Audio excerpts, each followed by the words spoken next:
A chuva caía fina naquela manhã cinzenta. O relógio da parede marcava 7h30, mas para Júlia o tempo já não fazia mais sentido.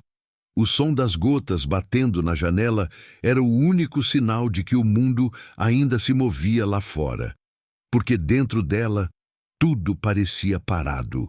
Ela olhou para o lado e viu a cama vazia. Aquele espaço, antes ocupado por Daniel, agora era apenas um lembrete doloroso de tudo o que havia se perdido. O perfume dele ainda impregnava o travesseiro, como se zombasse dela, lembrando que o amor mais bonito da sua vida tinha virado memória. 2 meses antes, Júlia acreditava que tinha o casamento perfeito.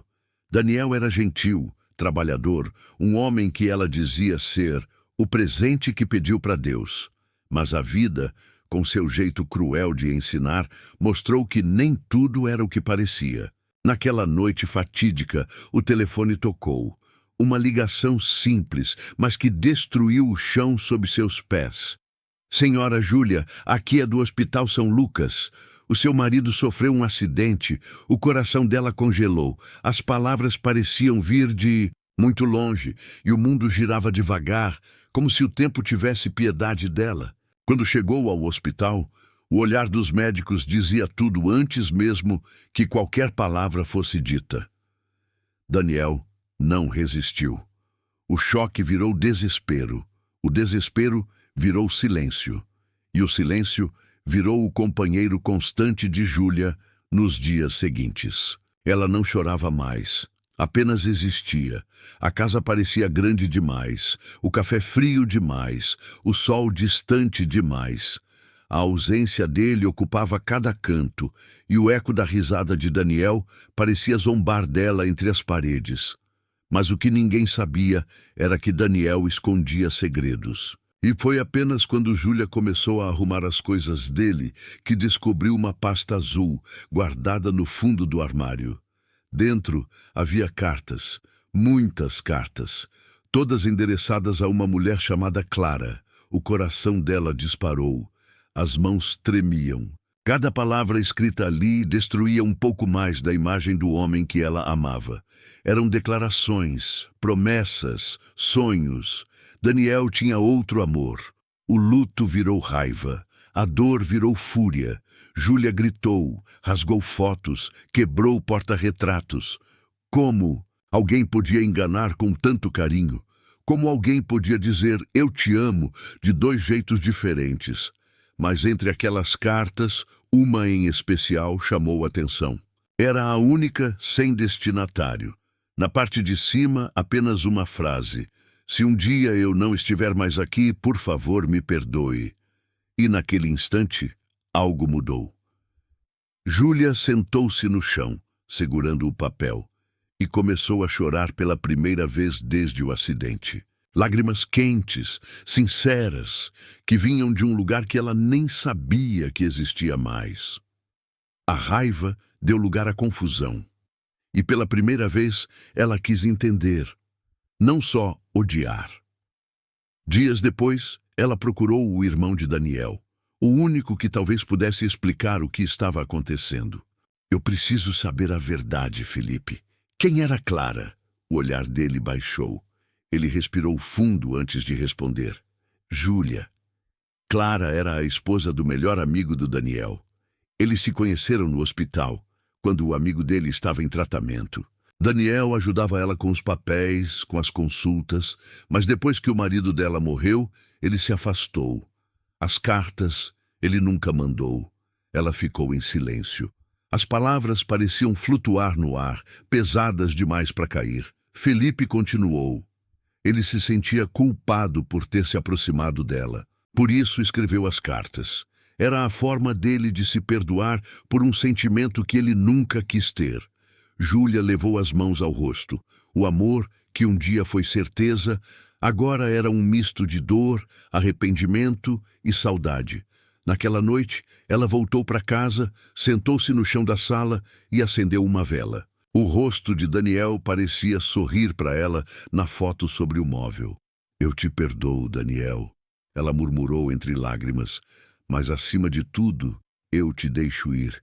E naquele instante, pela primeira vez desde o acidente, o peso que ela carregava começou a desaparecer.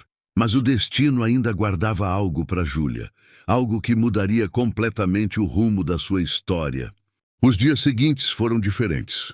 A casa ainda era silenciosa, mas aquele silêncio já não machucava tanto. Era um silêncio leve, de quem começa a aceitar que o amor, às vezes, também é deixar ir. Júlia começou a sair de casa. Caminhava até a praça, observava as pessoas, o movimento da cidade. Era estranho se ver viva de novo depois de tanto tempo apenas existindo. Foi numa dessas manhãs que ela conheceu Miguel. Ele trabalhava em uma banca de flores na esquina da igreja. Um homem simples, de sorriso calmo e olhar gentil, o tipo de pessoa que parecia entender o peso que os outros carregavam, sem que ninguém precisasse dizer nada.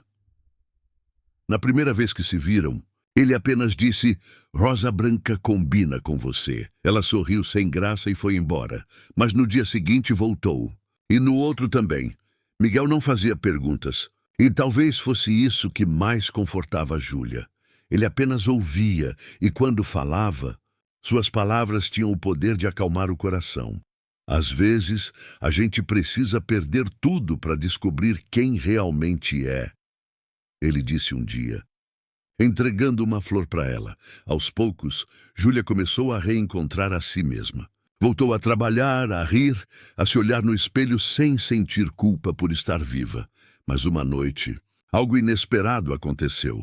Enquanto organizava seus papéis, ela encontrou um envelope antigo, esquecido dentro da pasta onde guardava os documentos de Daniel. Dentro dele havia um laudo médico, o nome no cabeçalho. Daniel Martins da Costa e as palavras logo abaixo fizeram o chão dela desaparecer de novo. Diagnóstico: carcinoma pulmonar em estágio avançado. O ar faltou, as lágrimas voltaram. Mas agora eram diferentes. Daniel sabia que estava morrendo. Ele não contou a ninguém. Nem a ela. Aquela carta pedindo perdão fazia sentido agora. Ele não a traiu. Apenas tentou deixá-la pronta para viver sem ele. O coração de Júlia apertou. Ela caiu de joelhos e chorou como nunca. Chorou por ele, por ela, por tudo que o tempo não deixou explicar. No dia seguinte, ela foi até o cemitério. Levou uma rosa branca, a mesma que Miguel dizia combinar com ela.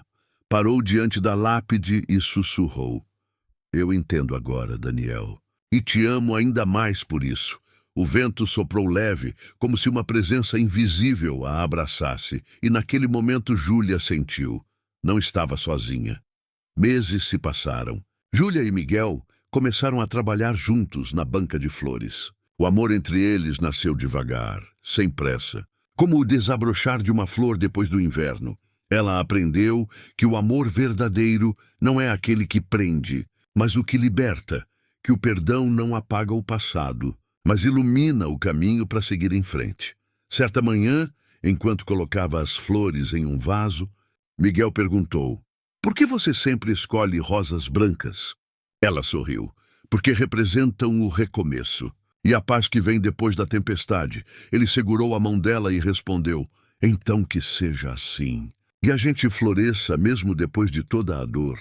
O sol atravessou as nuvens e, pela primeira vez em muito tempo, Júlia sentiu algo simples e poderoso: gratidão. Por ter amado, perdido e aprendido. Por ter sobrevivido à dor e encontrado no fim um novo começo. A vida, afinal, não tira nada de nós sem nos devolver algo ainda mais bonito, mesmo que demore para entender. Você gostou dessa história? Júlia teve o final que merecia? Me conte nos comentários.